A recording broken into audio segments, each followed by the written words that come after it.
Thank you for tuning in to Radicards TV on Radicards.com. I'm your host, Patrick Greeno. This is my buddy, Dan G. What's up? Hey, Dan. How you doing? Good, how are you? I'm doing very well. Yeah, so this is the first episode that we've shot since the National. Yeah, and it's been a while. It's been about a month. It's been some time, since the show. So, how are things? Busy life. School started again. Kids back into their activities. Right. So, but it's good to be back in the routine. There you go. It's good to be back. Cool. Yeah. How about you? Yeah, things are well. We're looking at possibly big change here with the company. So in the next month or so, good change, a good move. But we're going to be doing we're going to be really busy this next month with things. So just trying to focus on completing all the miscellaneous tasks that I've kind of shuffled under the rug since the last year. So I'm trying to get all that stuff knocked out. And things are going pretty well though. Good. The show was a lot of fun. Oh, it was a blast. Yeah. It was a blast. So much fun. Yeah. So. It's interesting. You're going to talk about that, and you got that at the show. You know what I'm going to do? I'm going to talk about something that I got at the show. Nice. I think that's fair. That's fair, yeah. Hang on a sec. All right. I got a lot of stuff at the National, but... So did I. I figured since he's going to be talking about something that he got, and I wasn't with him when he bought this, and we're going to talk about the story. Yeah. And then we're going to talk about kind of this card a little bit, and we're kind of going to go into some detail about the show. So, what's on your mind, Dan? So I brought this 1990 Donruss Kirby Puckett that I bought at the show, but it's not just any normal 1990 Donruss. Right. It's the aqueous test version, and this is a rarity that I have been following for years. Right. I still do not own the Maguire. Yeah. I have published on my website a couple articles on them. Yeah. They've just caught my interest. I can't even tell you how long ago. And it's just one of those things where you don't really see them. Right. This is the first time at the show in 6 trips that I have actually come across one. And the dealer had a little bit of a stack. He did.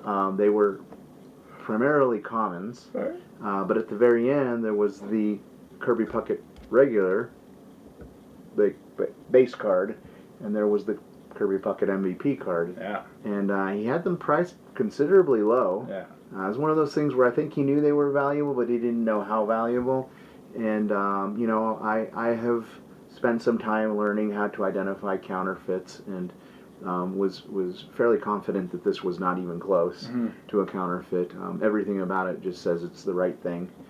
And I worked a deal on this one, and I found you, ironically, like a few minutes later, and you and I were talking about it, and I convinced myself I needed the MVP, and tragically, in the 5 to 10 minutes that you and I were speaking, the MVP card sold. And I just regretting it still.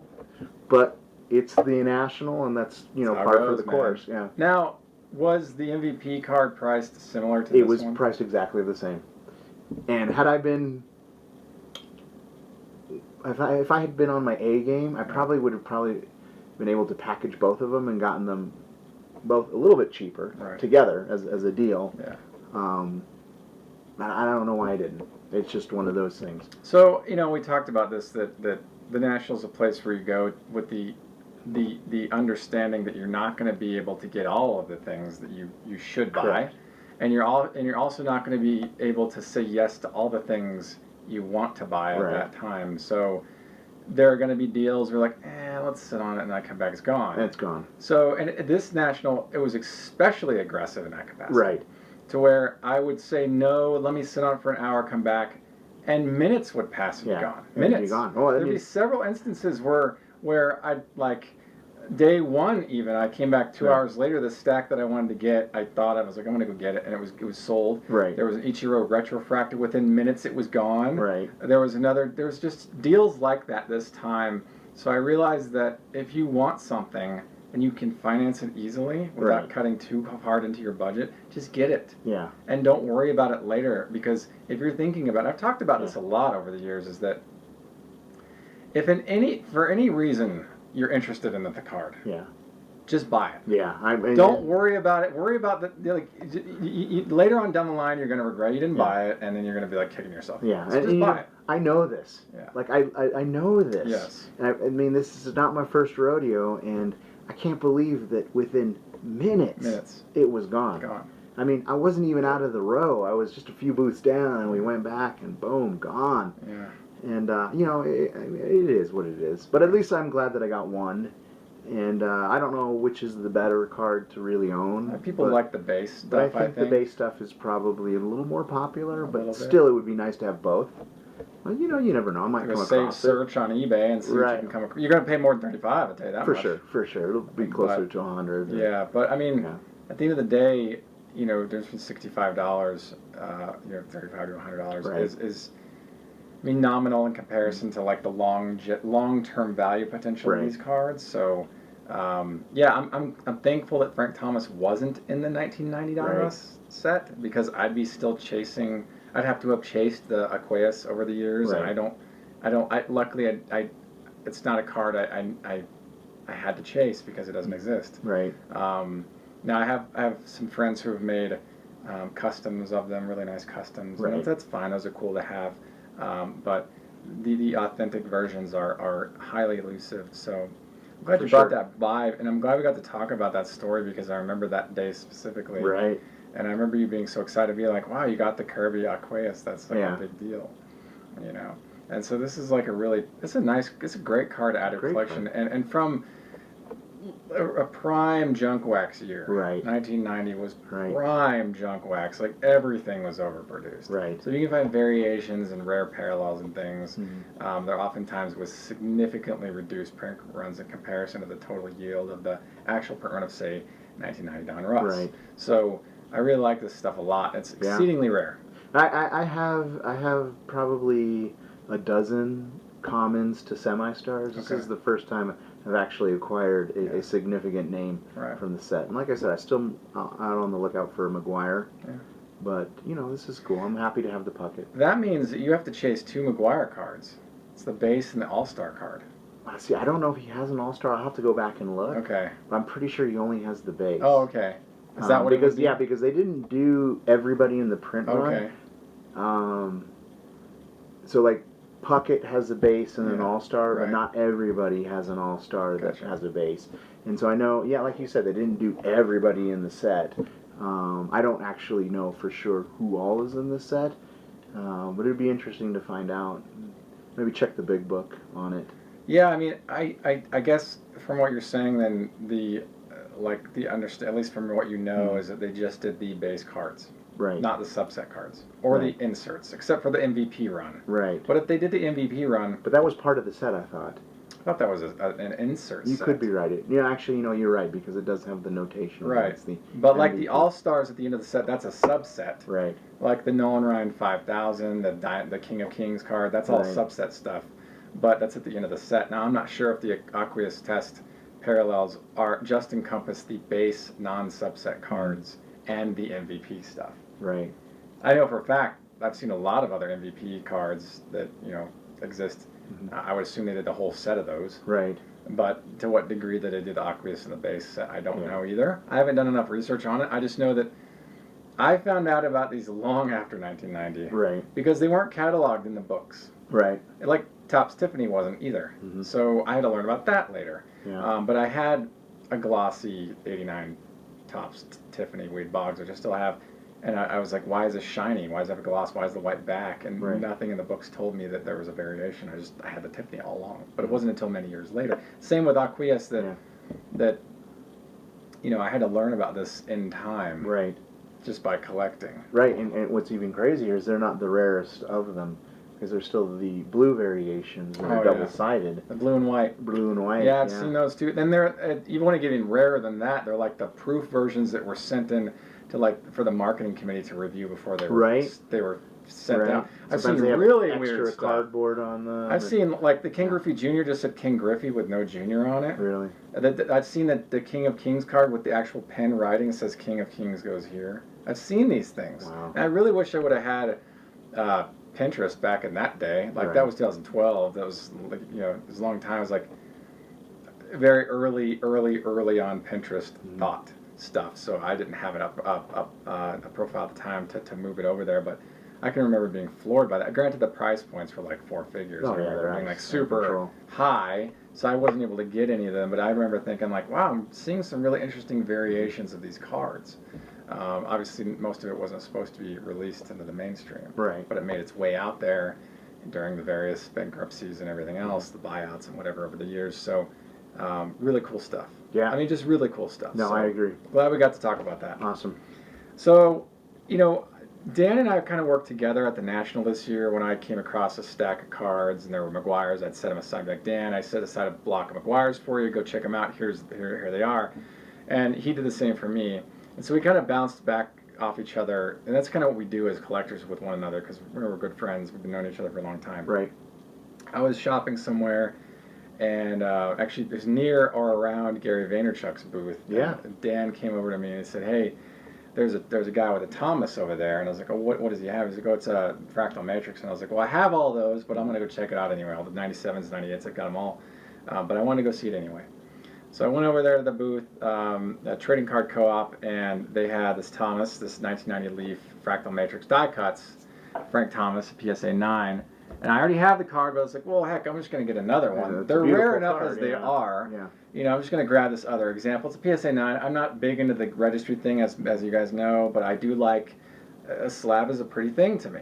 Mhm. So if I can get, you know, this for a decent price, I'm happy to have it. So I grabbed this second copy for my archive.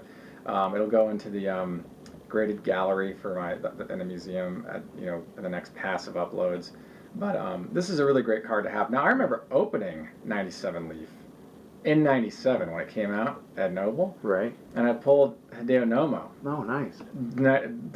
fractal matrix die cut, and at the Okay. time that card was like $80. Wow. I'd be like super stoked on that Right. pull. And then I bought another pack and pulled a rare Griffey insert Okay. from the same, a different as an insert set. It's like Warning Track or something. But I remember these cards, learning about their scarcity early on, but then learning later on, because they don't have a serial number, they don't pull the same like attraction Right. to collectability. And I'm actually glad for that because then I can get them for cheaper. Right.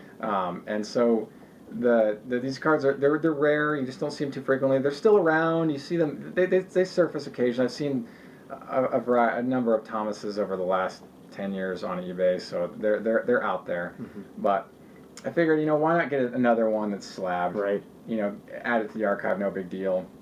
Something like this, I'm happy to have it double for a nominal fee. This was $50, but these are interesting cards because I've seen them sell from between 11 and $70. Right. Like they're all over the board. So I'm like, I guess 50's fine. Whatever. Mhm. It's, you know, it's mint copy. Right. Whatever. I'm fine with that. So, and I went to the National to buy, so I was happy to do that. Yeah. And so this was one of those cards. I was like, well, I'm just gonna grab it. And so I'm really glad to get that. I like the die cuts on these. Mhm.